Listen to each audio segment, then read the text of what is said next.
সুপ্রিয় ভ্রমণ পিপাসু দর্শক বন্ধুগণ নমস্কার। আজ আমরা গাঙ্গেয় সমভূমির ওপর 23°42'42" উত্তর অক্ষাংশ ও 88°22'12" পূর্ব দ্রাঘিমাংশের সংযোগস্থলে অবস্থিত এমন একটি ঐতিহাসিক গুরুত্বপূর্ণ ভূখণ্ডের কথা বলতে চলেছি, যা পশ্চিমবঙ্গ হেরিটেজ কমিশন দ্বারা 2019 খ্রিস্টাব্দে হেরিটেজ সাইটের মর্যাদা লাভ করেছে। হ্যাঁ বন্ধুরা, ঠিকই অনুমান করেছেন, আমি এখন নবদ্বীপ ভ্রমণের কথা বলছি। নদিয়া জেলার এই ঐতিহাসিক মন্দির শহরটি একসময়ে সংস্কৃত চর্চার খুব প্রসিদ্ধ স্থান ছিল। আর এই সেই স্থান, ইতিহাস বলছে এখানেই একটি কালী মন্দির প্রাঙ্গণে তৎকালীন নবদ্বীপের পণ্ডিতেরা সংস্কৃত চর্চা ও বিতর্ক সভার আয়োজন করতেন। এই সব ঘটনার অনেক ইতিহাস এখানে ধুলো চাপা পড়ে আছে। না, সুপ্রাচীনকালের সেই মন্দিরটিকে এবং সেই মন্দিরের প্রাঙ্গণটিকে সেইভাবে দেখাতে পারবো না ঠিক যেমনটি তখন ছিল। ইতিহাসের নতুন নতুন অধ্যায় রচনা করতে গিয়ে সময়ের ক্ষমাহীন প্রবাহ সব কিছুকেই বদলে দেয়। যা দেখাতে পারবো তা কেবল এর বর্তমান রূপ। আসুন দর্শন করতে করতে একটু না হয় টাইম মেশিনে চড়ে অতীত ভ্রমণ করে আসি। একটি সুপ্রাচীন বটগাছের তলায় অবস্থিত মায়ের বর্তমান মন্দিরটি খুব একটা বড় সড়ো নয়, বরং চারিদিক বটগাছের ঝুড়ি দিয়েই ঘেরা।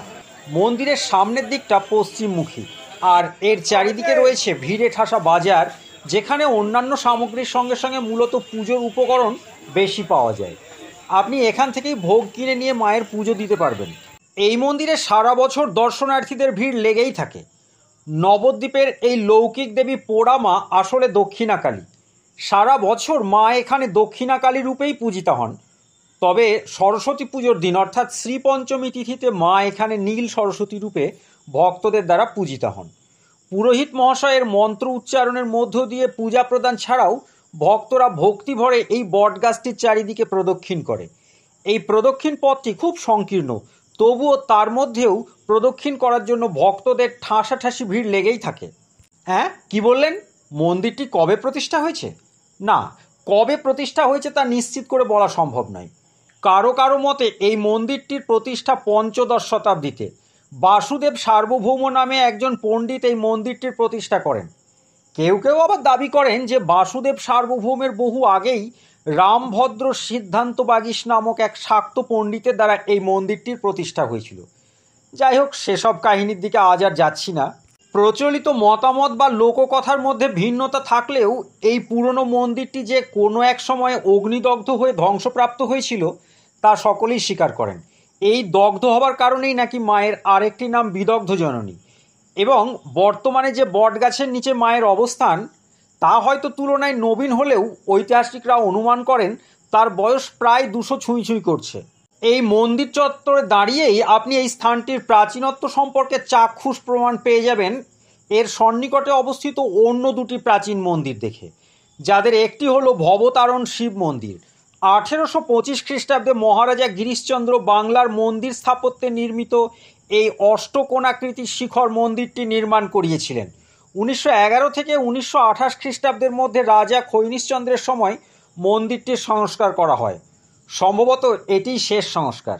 অপর একটি মন্দির হলো মা ভবতারিণী মন্দির। দালান সহ এই মন্দিরটি সমতল ছাদের উপরে পঙ্খ অঙ্কিত শিখরযুক্ত চারচালা মন্দির। এই মন্দিরটিও 1825 খ্রিস্টাব্দে মহারাজ গিরিশচন্দ্রই নির্মাণ করিয়েছিলেন। এখানকার কালী মূর্তিটি নাকি গণেশ মূর্তি থেকে বিবর্তনের মাধ্যমে সৃষ্টি হয়েছে, সেও আবার অনেক কথা। যাই হোক, এই ভিডিওতে আমরা পোড়ামাতলার কালী মন্দির সম্পর্কেই বিশেষভাবে আলোকপাত করব। ওই দুটি মন্দিরের কথা প্রাসঙ্গিকভাবেই চলে এলেও পরবর্তীকালে কখনো সুযোগ হলে ওদেরকে নিয়ে আলাদা ভিডিও তৈরি করব, তখন চেষ্টা করব বিস্তারিত আলোচনা করতে। শুধু বলে রাখি, পোড়ামাতলায় এলেই এই দুটি মন্দির চোখে পড়বেই, অতএব দর্শন না করে চলে যাবার যুক্তি নেই। এখন আমরা কেবল এই স্থানটির প্রাচীনত্ব অনুমান করবার জন্যই ওই মন্দির দুটির বাইরের এবং উপরের দিকটা দেখে নেব।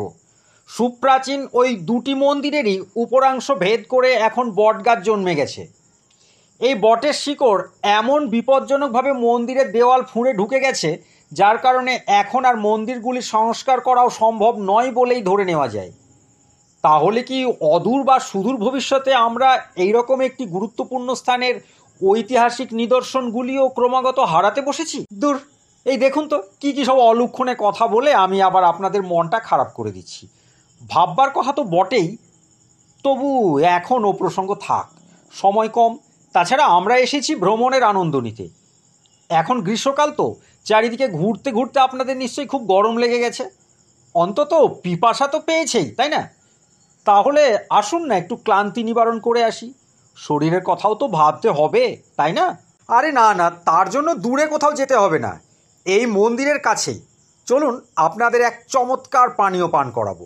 নবদ্বীপের দই খুব বিখ্যাত, এ কথা তো আপনারা সবাই জানেন। তবে আজ আপনাদের দই নয়, বরং নবদ্বীপের ঘোল খাওয়াবো। কী হলো, ঘোল খাওয়ানোর কথা শুনে আবার ঘাবড়ে গেলেন নাকি? আরে না না বন্ধুরা, কোনো কুমতলব বা কোনো জোক নয়।